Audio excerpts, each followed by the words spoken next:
সেই দিন জাপানে তুমুল ঘূর্ণিঝড় হয়েছে আর এই ঘূর্ণিঝড়ের মধ্যে আমার ননাসের বাসায় গিয়েছিলাম খিচুড়ি খেতে। অনেক দিন পর সাইকেল চালিয়ে আজকে পার্কে গিয়েছিলাম আমার ড্রেসের কিছু শুট করতে। এইভাবে আমি আমার ড্রেসগুলো শুট করি আর এই নিয়ে থাকছে আমার আজকে এই ব্লগটি। আশা করছি ফুল ভিডিওটি আপনাদের ভালো লাগবে। হ্যালো, আসসালামু আলাইকুম এভরিওয়ান। আই হোপ আপনারা সবাই ভালো আছেন। আল্লাহর রহমতে আমরাও ভালো আছি।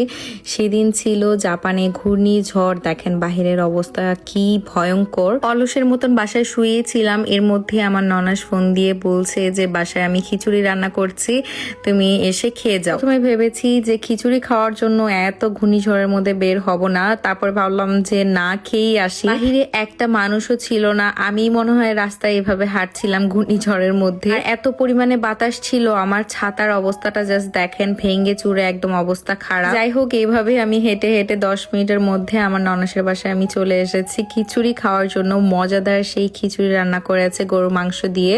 এটা এই খিচুড়ির নাম হচ্ছে ঘূর্ণিঝড় খিচুড়ি। হ্যাঁ, ঘূর্ণিঝড় খিচুড়ি রান্না করেছে আজকে।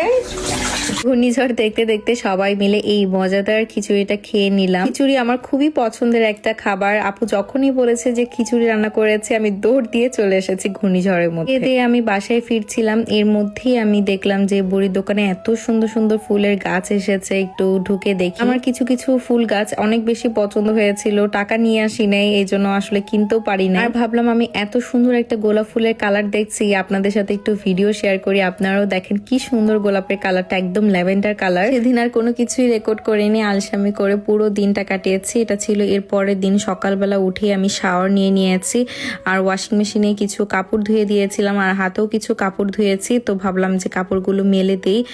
মানে বৃষ্টি বৃষ্টি ওয়েদার, এই রোদ একদমই উঠাচ্ছে না। আর ওয়েদারে তো চেক করে দেখলাম টানা 1 সপ্তাহ ধরে এখানে বৃষ্টি পড়বে, কিন্তু কিছু করার নেই, এইভাবে বাতাসে কাপড়গুলো শুকিয়ে যাবে। আমার বাসার পেছনেই অনেকখানি জায়গা আছে, তো এখানে আমি স্ট্যান্ড নতুন করে লাগিয়েছি আর এখানে কাপড়গুলো আমি এখন শুকাতে দেই। আমার বারান্দার অবস্থাটাও এত বেশি খারাপ হয়ে আছে, বারান্দাটাও আমার গুছাতে হবে। আর এইভাবেই টুকটুক করে প্রত্যেকটা কাপড় আমি শুকাতে দিয়ে দিয়েছি। আর আমার ঈদের আগেরই অনেক কাজ জমা হয়ে আছে, তো ভাবলাম যে ড্রেসের শুটগুলো করে ফেলি। আজকে এই খুব সুন্দর ড্রেসটা আমি পরছি। ড্রেসটা মেড ইন বাংলাদেশ, কিন্তু কোনো অংশে আপনার দেখে মনে হবে না এটা মেড ইন বাংলাদেশ। একটা পাকিস্তানি ড্রেসের মতন ভাইব দিচ্ছিল। ড্রেসটার মধ্যে কিন্তু এমব্রয়ডারি করা আছে আর ড্রেসের হাতাতে আর নিচের লোয়ার পোর্শনে কিন্তু আপনারা অনেক সুন্দর এই হোয়াইট কালারের প্যানেলটাও পেয়ে যাবেন। আমি সিম্পল টাইপেরই একটা মেকআপ করেছি, কারণ এই ড্রেসটার সাথে বেশি মেকআপ করলে একদমই ভালো লাগবে না। আর চুলটাকে জাস্ট সেট করে নিচ্ছিলাম।